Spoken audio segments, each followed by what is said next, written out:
Vocês atentem bem para essa palavra.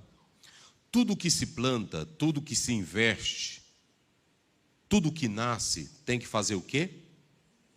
Crescer. Tudo que se planta, tudo que se investe, tudo que nasce, tem que se fazer crescer.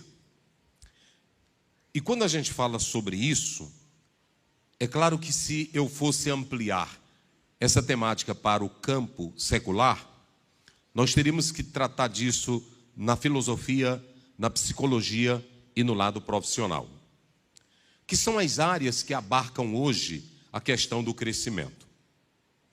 Como eu fui professor vários anos de filosofia, se vocês observarem, Aristóteles dizia que para alguém crescer é preciso ter duas coisas.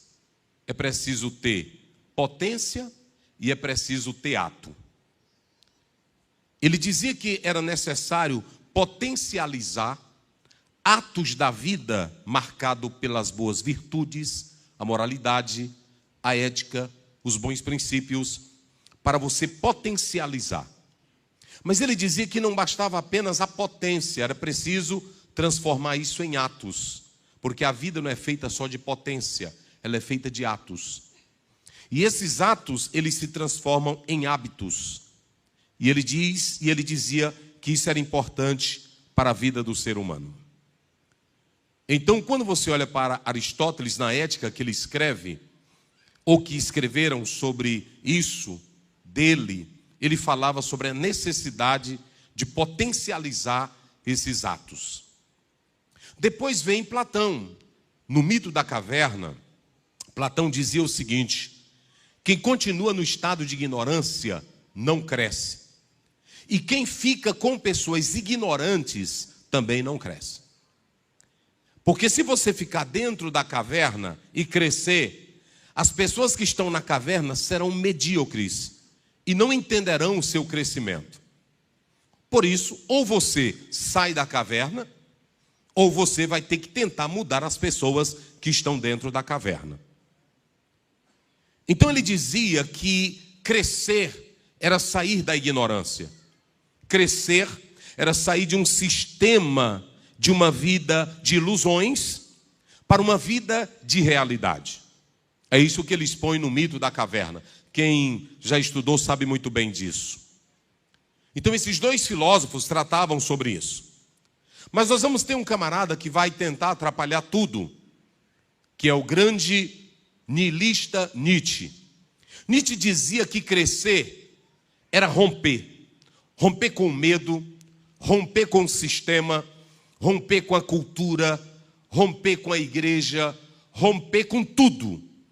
Não respeitar valores. Essa era a ideia de Nietzsche.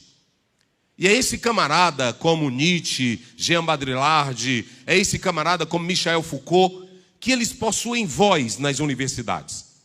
Razão pela qual nós temos jovens que pensam que crescem. Revoltosos, odiosos, cheios de si, pintam a cara, botam bandeira, quebra, mas isso não é crescimento. É um rompimento que ele tenta mostrar que a pessoa, dona de si, porque na ideia que ele traz do leão, da potencialidade do leão, você se torna aquilo que você quer. O Nietzsche dizia, você cresce fazendo o seu destino. Razão pela qual muitos cantores mundanos criaram músicas dizendo que eles poderiam fazer o seu destino e não estava aí com quem se importasse. Para ele crescer é quebrar tudo, é romper, é mostrar que você é uma super autoridade. Mas se vocês observarem, dentro dessa linha que nós estamos falando, nós temos um camarada chamado Søren Kierkegaard. Søren Kierkegaard dizia que crescer seria, na verdade, dar um salto no escuro, como Abraão fez. A Bíblia diz que Abraão partiu sem saber para onde ia. Gênesis 12. Fé, dizia Kierkegaard, não depende da lógica, não depende do curso, não depende da sua visão, não depende da sua capacidade humana. Fé está aquém da ciência, aquém da medicina, aquém da voz humana. É você acreditar no Deus que fala com você e se lançar nos seus braços e dizer: eu confio no que Ele vai fazer pela minha vida, pelos meus sonhos, pelos meus projetos. Quando a Bíblia diz que Abraão saiu sem saber para onde ia, alguns judeus cabalistas tentam dizer que Abraão sabia. Porque quando você pega a palavra Eretz, eles tentam calcular os números dessas palavras em número, porque também essa letra do alfabeto hebraico servem como números. Então eles diziam que ele sabia, mas a Bíblia diz: Abraão não sabia. 2 Coríntios 5:7, a Bíblia diz que o crente não anda por vista, o crente anda por... Então Abraão não teve medo de largar a terra, de largar o sucesso em Ur, de largar tudo e partir sem saber para onde iria. Por quê? Porque Deus era quem estava garantindo o futuro e o sucesso da sua vida. Então ele dizia que crescer era se lançar nos braços do Deus eterno. Mas se vocês observarem, dentro do campo da psicologia, nós temos Abraão, ou Abraham Maslow. Ele dizia que crescer era satisfazer as hierarquias básicas. Tem irmão que diz: como é que está você? Eu estou bem, eu cresci esse ano, vendi mais produtos, bati a meta da empresa. Outros dizem: eu comprei o carro que eu queria, eu estou na casa que eu queria, eu estou no exterior, eu fiz meu curso. Então ele dizia: crescer é atender às necessidades básicas. Mas por que pessoas do primeiro mundo estão se matando? Por que tem pessoas que possuem bens, casas, dinheiro, fama, título, nome e se matam? Eu estava pregando em uma cidade do exterior e lá um rapaz disse para mim: pastor, você sabia que aqui, esta cidade, ela é campeã de suicídio? Eu disse: mas não é um país de primeiro mundo? Tudo. Mas a questão de conquistar coisas não é sinal de que você cresceu. Você pode ter doutorado, pós-doutorado, mas não quer dizer que você cresceu. Você acumulou coisas, acumulou títulos. Existem muitas pessoas que estão dentro das igrejas que acumulam títulos, acumulam até objetos da fé, mas se suicidam.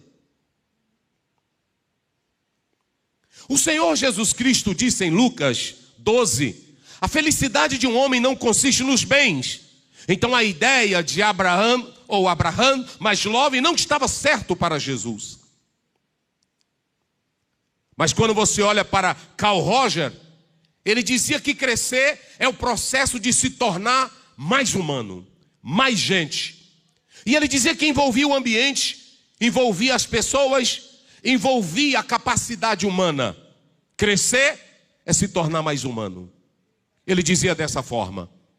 Agora deixa eu dizer uma coisa, pastor Ziel, e o que é crescer? É sobre isso que eu quero tratar com vocês aqui.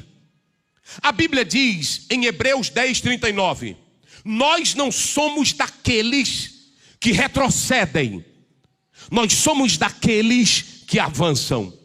Mas por que avançamos? Porque temos inteligência, capacidade? Porque temos saúde? Não, porque nós temos um Deus que é quem guia a nossa vida.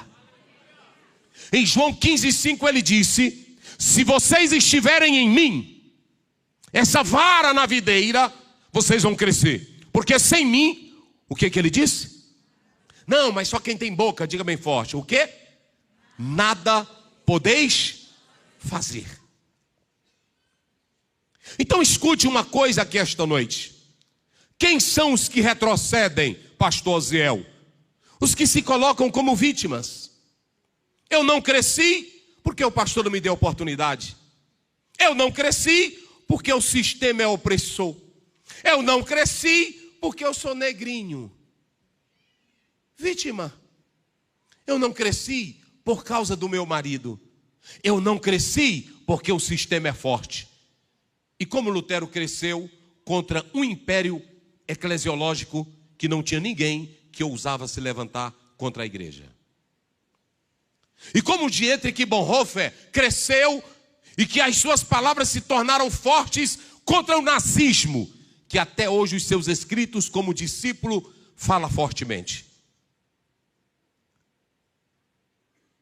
E como José cresceu dentro da casa de Potifar, Gênesis 39, dentro da prisão, aonde ele chegava, ele crescia. Por que José cresceu? Se vocês pegarem Gênesis 49 e 22, a Bíblia diz que José era um ramo frutífero que se espalhava por cima do muro.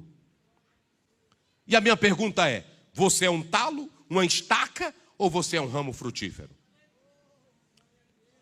Diga comigo, cresça. Vamos lá, bem forte, cresça.